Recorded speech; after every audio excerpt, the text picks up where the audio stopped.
Hey, me and Matt here, and this is Killer Kyle.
Hey, me and Matt here, and this is Killer Kyle, and welcome to Wheels of Fury.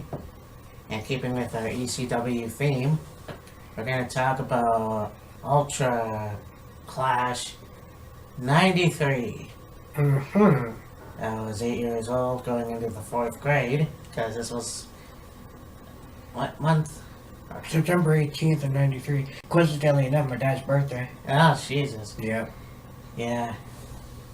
Yeah, what a year, I gotta say. I mean, I was still watching WWF and not knowing anything else, really. Like, WCW was still foreign to me. But, yeah, this ECW thing, I never really knew about it. So, like, I think, obviously, I knew Terry Funk years later. And stuff like that, but not really knowing a lot more in ECW, well, which at the time was Eastern Championship Wrestling. Yeah. And Eddie Gilbert. In the early days of ECW, Eastern Championship Wrestling, it was kind of run by Eddie Gilbert, but the head of the company, if you will, was a guy named Todd Gordon. He was with ECW for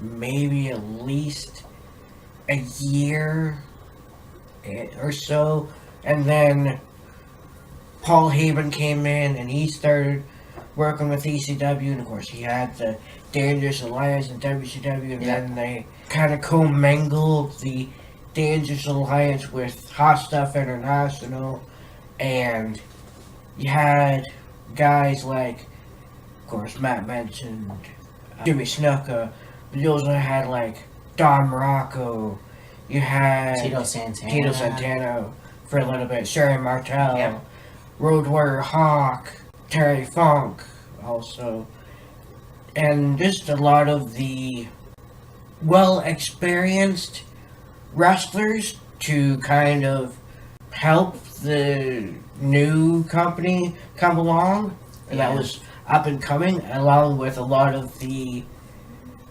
younger, newer talent, like Sal Balomo, Hunter Q. Robbins, the Headhunters, so on and so forth. And the one thing that was very noticeable, the last video we did was Barely Legal 97. Now this is going ahead back a few years to 93, which is when the company first came to be, and the big comparison is the later ECW went on in years, the more violent Yeah. it became. Like, yes, there was some violence in ECW in the early days, but a lot of it was focused on like the wrestling. Yeah, and I mean, the most violence you would find, and that's like I mentioned last week, it's mostly Japanese influence, because Japanese wrestlers were the ones that were a lot more violent. There was more blood, more gore, more... Well, you could say the same thing with Mexico as well, I guess. Yeah. But, yeah, I mean, you didn't see a lot of violence in that aspect in professional wrestling. Look at WWF, and most violence I saw when I was little was Doink the Clown beating Crush with a prosthetic arm. Yeah. So, yeah, this was pretty intense. I mean, you have guys like Stan Hansen, Abdullah the Butcher, and Terry Funk Kevin Sullivan. in the same ring in a tag team match, which we'll get to, Mm-hmm. and they didn't disappoint. Oh yeah, you got. I said this to Matt before we started doing this video, and he agreed. Literally four of the baddest dudes in Oh wrestling god, yeah. in the ring and just brutalizing each other. Chair shots, and of course there was a scaffold above the ring, which was used for a previous match. They're using that, and anything they can get their hands on, they're beating each other up with, and just going to town. I would shit my pants up there, I tell you. Oh yeah. I mean, watching Hulk and Animal versus the The Road Warriors, I guess. I think it was. Batman Express. Yeah. And yeah, that would definitely scare the piss out of me.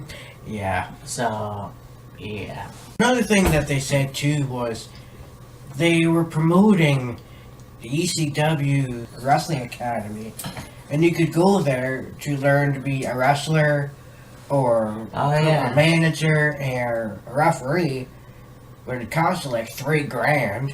Yeah, I think that was pretty cool, just to see an advertisement like that before the wrestling event.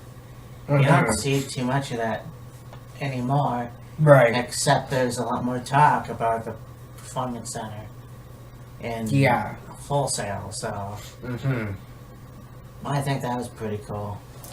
And I mean, $3,000 back in '93, it's a pretty penny. Oh god, yeah. Nowadays, go to a wrestling school, it'd be maybe $5,000 or so. I guess.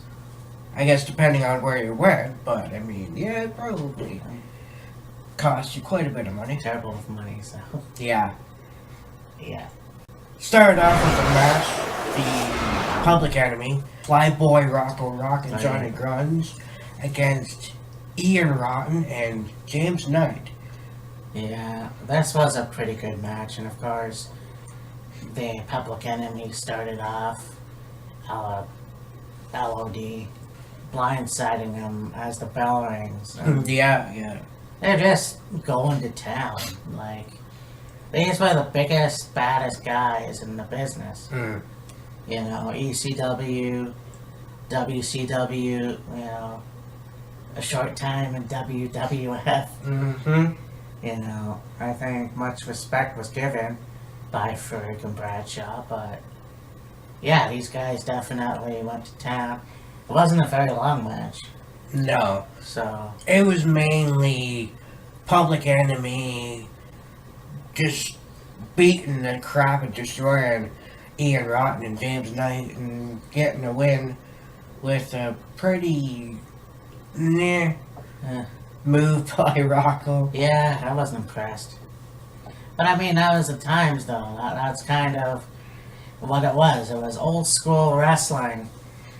But what Paul Heyman wanted to do was add a little of what was going on at the times. Yeah. So like gangster rap, grunge rock influence and stuff like that. So, well, Johnny Grunge. So, and you had Johnny Rotten, Well, he was called Johnny Rotten, but then he went and stuck with Johnny Grunge. Mm-hmm. You know, same with Axel. So, I mean, this was a good match. But, of course, Public Enemy won the match. Mm-hmm. So, there it is. Yeah, it was interesting how they made mention of the fact that in the independent scene, Flyby Rock and Johnny Grunge were rivals, Yes. and then they eventually somehow became partners and became Public Enemy from the rap group. And then, of course, Johnny Grunge changed his name from Johnny Rotten Johnny Rotten. to Johnny Grunge. To Johnny Because Grunge. of John Lydon from the Sex Pistols, who was Johnny Rotten. So, And then Rocco Rock was a name that came from some other thing. I can't remember. I can't remember either. Anyway. And- For a singles match for the ECW Pennsylvania Championship, there is a championship that ECW had that was kind of a very maybe underutilized championship, because we all know about the heavyweight title, the television title, the tag titles, maybe one or two other titles. But the Pennsylvania Championship, like, okay, they had it in the early 90s, and then that was about it, really. Yeah. But we got Tony Stetson against Tommy Cairo. Yeah, this was pretty cool. You know, guys that I'm sure we've never heard of before. Mm-hmm. But, yeah, this was a good match, too. Yeah, I mean, Tony Stetson and Tommy Cairo are fairly good wrestlers. They were pretty well known at this point, I guess. And they had a pretty good rivalry against each other after their stint in Eastern Championship Wrestling. Don't really know a whole lot about what happened to them. Yeah. Unfortunately, I don't either. Yeah, But, of course you got Tony Stetson keeping the championship. oh yeah, for sure. That was pretty cool. It was a good match, but it's like, it's hard to try to figure out who these guys are. Yeah. See, that's the thing about ECW 95-ish to and onward. Yeah. You got to know a little bit more about the wrestlers. Like, I mean, okay, if you're a fan of wrestling and you watched ECW back then, of course you'd know the names of, like, maybe Public Enemy, Jimmy Snuka, Road Warrior Hawk, Terry Funk. Don Morocco, Butcher. Abdullah the Butcher, Jimmy Snuka, maybe. Mick Foley didn't even join until the next year. Right, yeah. So. Or so. Then we go on to a battle of the Super Destroyer. 1 against 2 in a mask versus mask match. Now this was interesting because I think this was the match where they beat the shit out of each other, and I think, was it Destroyer 1 who won? Yeah. One thing that I really found kind of neat about this match is one Super Destroyer would work over the other's Yes. arm, and then the other would do a leg, and like, okay. So, like, because they're both really big guys, both wearing masks, both wearing, like, identical outfits, a black singlet and boots, is like, they made it easy to identify who was who by what they did. Yeah. Yeah. Yeah, that was cool. And then, you know, Destroyer 2 gets unmasked, and it's like Joey Styles, who was another recognizable face for ECW. Yeah. I think at this point, Joey Styles was becoming the recognizable voice for ECW over the two previous guys. I can't remember their names. Oh my god! Exactly. Yeah. And then we go on to the scaffold match There we go. between the Dark Patriot and JT Smith. Yeah. Now this was pre his involvement with the Full-Blooded Italians. Right. He was a young guy, really talented wrestler, and then I think he ended up in a match and had a very bad injury. Yeah. And that ended his career, and so, but they wanted to still have him part of wrestling or whatever, so they made him a member of the Full-Blooded Italians, even though I don't even think the guy was half Italian. No, I don't think so at all. But when the Super Destroyer match finished, and two got a match by one, the Dark Patriot came out, and Super Destroyer 2, when the Dark Patriot beat up on Super Destroyer 1, and then JT Smith came out to help, and then Dark Patriot starts climbing the scaffold, and then JT Smith follows him, and then they just go right into it. Yeah, that's right. Okay. Well, and the thing came about when JT threw, can't remember what his name was now. They were on top of the ledge, whatever, and he got tossed out into the audience. Oh, yeah. And that was like the first time, Yeah, the crow's nest, or the, yeah, whatever they call it. it's the first time that you would see something that extreme in professional wrestling. Right, yeah. So that was cool, but looking at the structure, and it's like, I'm like I mentioned many times, I'm deathly afraid of heights. I wouldn't last a second up there without wetting myself or whatever. But yeah, this was pretty interesting. Like, there was even a drop kick on top of there. Yeah, JT Smith throws a dropkick out at the Dark Patriot on top of the scaffold, and like, man, you gotta have a big old pair of grapefruits in your pants to do something like that, and not knowing whether or not the scaffold is gonna, when you hit that top of the scaffold off a drop kick, you know, what's gonna happen, or is it just gonna, you hit and it hurts you, or, you know, is it gonna be some sort of give, or there's no knowing. Well, he ends up being tossed off, lands knees first in the ring, which is, I guess, a good way to fall. As long as you don't blow out both your knees, yeah? Well, yeah, I mean, don't Jim Cornette it, Oh, yeah. but yeah, so this was a good match as well. Mm-hmm. You know, I think that it's too bad you don't see in much more of those matches. Like, I mean, I think the only close thing you would see is the X Division Championship match.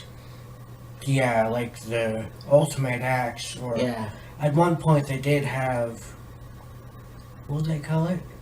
Skywalkers or something? Where they were like on top of this thing, and it was like a scaffold, but it was like in the shape of an axe, and you're on top of it, and you're beating up your, yeah. yeah, There's one TNA pay-per-view I saw, was James Storm and Rhino had a match on top of this structure, and I was like, okay then. Huh. But yeah. it's something I'm gonna have to check out myself. Then we go on to a bunkhouse match between Terry Funk and Stan Hansen against Kevin Sullivan and Abdullah the Butcher. And the blood was flowing like wine. Oh yeah. Hell yeah. I mean, I knew that would happen anyways with Abdullah Butcher, but Oh yeah. I mean, this was a good match too, and you had Terry Funk and Stan Hansen, I believe it was, trying to climb up the scaffold, Yeah. and Terry falling down on his jewels. Crotching himself on them. whatever you call it, to climb up there and Yeah. hold the support structure thing. Right. And it's like, yeah, that's no fun. No, not at all. And so yeah, I mean that was pretty cool. I think the match was no contest. Yeah. Fucking what's his face? Eddie Gilbert. Hmm. Yes. He got involved and he hit somebody with a chair, and then the match ended up being stopped, even though it was like technically a no disqualification match. And Which was yeah, what? Yeah, stupid. yeah. And the thing too is Eddie Gilbert was one of those people who, I don't know if he was a drug addict or what. He was just very paranoid and stayed at his house. So he wouldn't leave his house, and he would like look over at the drapes to see who's stalking him. Almost like a Chris Benoit type deal, where he was very paranoid for some reason. Ended up killing himself. So, Yeah. but yeah, I mean, despite that, this was a good match. Yeah. Yeah, the famous ones that you do notice in this show, in the first one, anyways. You know, Terry Funk and Stan Hansen, both famously in Japan, but also WCW. Abdullah the Butcher was famous for the electric chair that was botched or some shit. And then, of course, Kevin Sullivan, who was that satanic character all throughout his career. And a booker, I guess. Yeah, he was a booker for a little while with WCW, and then there was a disagreement or whatever, and he left. And Yeah. Shit.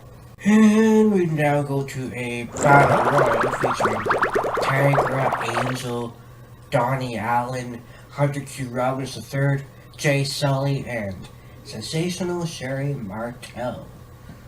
The only recognizable name was that.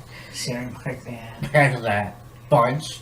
Well, I mean, fairly big fan of ECW back then. You might know Hunter Q. Robbins III. He was a manager for a few guys. He managed the Super Destroyers, Yeah. and he also managed Suicide Blondes Yep. and a few other guys. Jay Sully was color commentary with another guy before they brought in Joey Styles. Tigra was a ballet, I think. Yeah. Angel, I believe, was along the same lines. Donnie Allen, just a guy that they brought in and partnered him with another guy. And yeah, that's about all I know, really. Obviously, Sherry Martel. AWA, WCW, WWE. Yep. That's about it. This match was the shits. So, Literally. anyways. Yeah. So then we go on to a strap match Oh, yeah. between Salvador Balomo and Sir Richard Michaels. Yeah, this was pretty cool as well. Weird, Yeah. awkward. Seemed like partway through the match, both guys had no idea what the fuck they were doing, so they would just continue on doing shit. Yep, for sure. And then Balomo ended up getting the win, and he was cracking the Michaels with the strap, and Oh, yeah. Hunter got involved, and then friggin' Sherry got involved, and then Rock and Rebel got Oh, involved, God. and started beating up Balomo, and the strap that they were using looks like fucking one of those heavy weightlifters belts or something. Oh, yeah, I mean, that's why you got it. Like, it was like- Man. This fucking long, Yeah. this fucking thick. Is like, holy hell. Yeah. Thank you, sir, may I have another? But, yeah, I mean, once again, this is where the fucking wrestling industry took a turn, Yeah.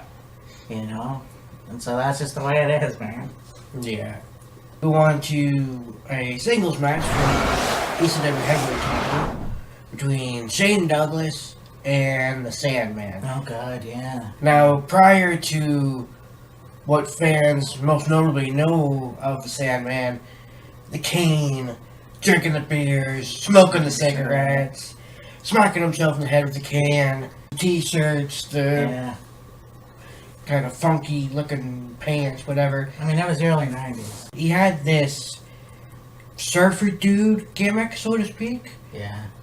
And then I think eventually maybe Paul B. Dangerously Heyman, whatever the fuck you want to call him, like, okay, this is the 90s, but let's give you something a little more, let's say, relatable. So they made him this kind of blue-collar, regular, everyday man that, smoked cigarettes and drank beer and was violent as fuck.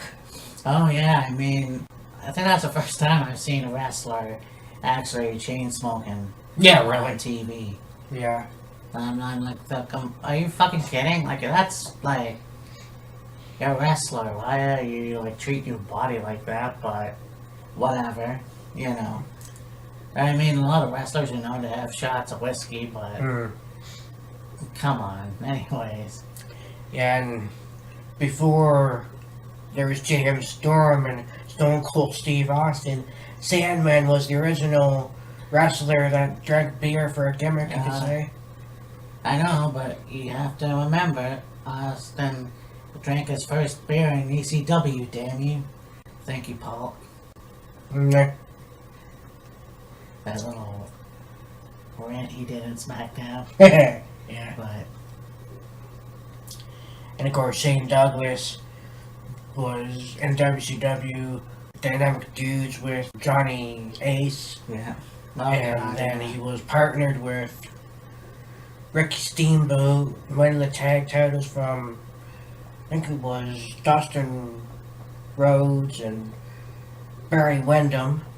And then he took some time off to be with his father. Yeah. And then his father ended up passing away, and he was approached by Paul, I guess, numerous times to come to ECW, and Shane wanted nothing to do with it. No. Until Paul was like, alright, how about we let you be a heel? You come in, you can be a heel with our company, and, do whatever you want, and we'll just let you be a heel. And apparently he agreed, and he came to ECW. Yeah. Yeah, and it's kind of trying to remember if that was the famous moment with the NWA title. That was afterwards. Right, like That was a match with him and Too Cold Scorpio. I figured that was Yeah. But yeah, this was a good match if it wasn't for the fucking referee saying, hey, get back into the ring. I mean, fucking Sandman, I don't know, it was Douglas who left the aisle.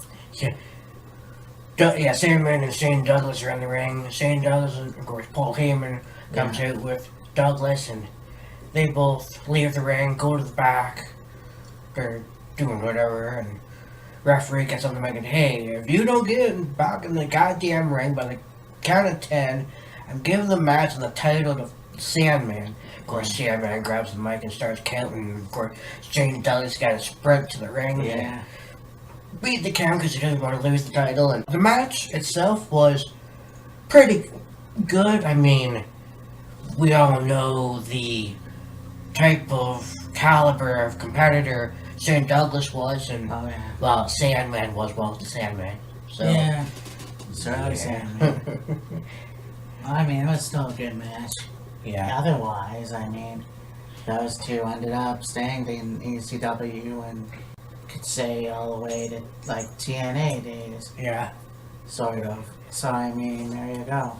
Although the one thing that was rather funny, you could say, about this match is Paul gets in the ring with his trademark phone, and Sandman turns around and blocks a shot, and then Paul kind of drops the phone. Douglas picks it up, cracks Sandman in the back of the head with it. Looks like he's going to get the win, and Sandman kicks out like 2 9/20 or whatever. Yeah. And then it's like, okay, so the match is going to carry on, and then Sandman comes off with a crossbody, which you didn't really see Sandman up on the top rope very much later on in his career. No. But yeah, comes off with the crossbody, and of course it's the old reversal trunk pull 1, 2, 3. Douglas keeps the title, which he won by apparently it being given to him. But anyways, Yeah. final match on the card is the Headhunters against Miguel Perez and Crush the Terminator. And barbed wire baseball bat match? Oh yeah. You talk about violence extraordinaire. Holy hell. And they threw the bat into the ring, and the audience all count to 10. And the 4 fucking guys get in the ring. This match started out very unconventional. You got the baseball bat in the middle of the ring. It's like, okay, you two start on this side of the building. You two start on that side of the building. Audience is going to count to 10. By the time they get to 10, you both bum rush the ring. First one gets to the bat, gets possession of it. So, I think it was Miguel Perez that got to the ring first and grabbed the bat and gave it to Crash. And he goes to hit one of the Headhunters with the bat. And of course, the Headhunter ducks and he smacks the post. Doesn't sell it worth shit. No. He's chasing him with the bat again. Come to another post. Same thing, only this time he sells the hurting of the hands. Like, really? Yeah. So, fuck. Although it was mentioned that Crash, the Terminator, later would be Hugh Morris in WCW and Bill DeMott and head coach of Tough Enough and Performance Center and yada yada yada. Yeah, and see, that kind of surprised me. Like, I didn't know that he was there in ECW Yeah. at the time, but I'm not 100% sure of this, but I think Miguel Perez was a member of Los Boricuas oh yeah. later on in the 90s for the WWE. Yeah, I think so. Yeah. And it was at this point in time, like, okay, yeah, you would see some violence in Eastern Championship Wrestling, but it was very minute. This was the kind of the turning point towards more violence, you could say. I mean, you know, Terry Funk, Stan Hansen, Kevin Sullivan, and Abdul the Butcher, they're known for brutal, violent, stiff matches, you know, chair shots. You got a baseball bat, you got a scaffold, you got blood galore. Oh god, yeah. And I mean, that's the thing, and that's kind of where I stand now. No pun intended. Where it's like, I can understand why they don't have blood that much anymore. You know, because you look at the accusations of Abdullah the Butcher giving HIV to most wrestlers because of whatever, being split open, and then you have Nigel McGuinness being hepatitis B.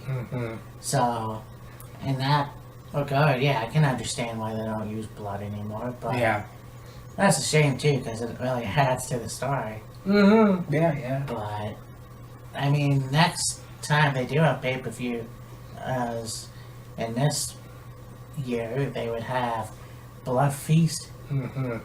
So, I mean, we'll have to try to do that at some point. Yeah.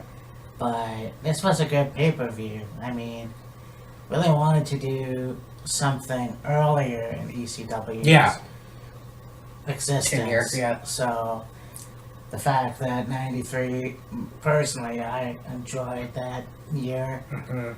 And, well, you're just a squirt. No, you weren't. 93, I would have been 5. Yeah. So, I mean, I was 9 years old at that time, at this time. And, yeah, it was a pretty good year. And I mean, I was only watching WWF, so this kind of stuff I wouldn't be allowed to watch. Yeah, really. So I mean, this was a good show. And like you even watch ECW in its early days, and there was a lot of things that they did that were kind of like unorthodox and not typically what you'd see in wrestling. But it wasn't until really kind of Paul Heyman came into the picture and really started pushing the envelope that ECW became the driving force that it was. Oh yeah, I mean, you have now other promotions, CCW, backyard wrestling was a thing. You know, just the shit that they put their bodies through. Oh yeah. You know, and I enjoy it. Like I said, I never said this, but I'm one of those people that, as much as I love the traditional professional wrestling, I love the hardcore, brutal, you know, bashing of the head wrestling, I guess.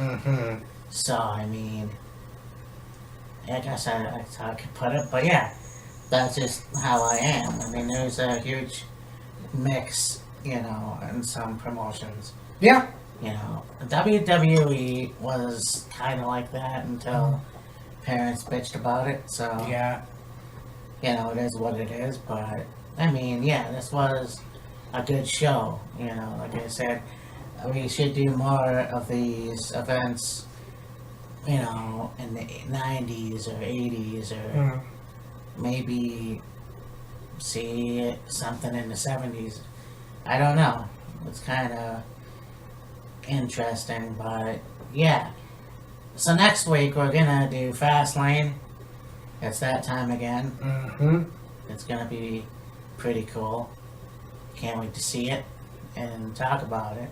Yeah, for sure. So yeah, we'll think of other stuff along the way, but for me and Matt, it's Killer Kyle, and we will talk to you soon. Deuces.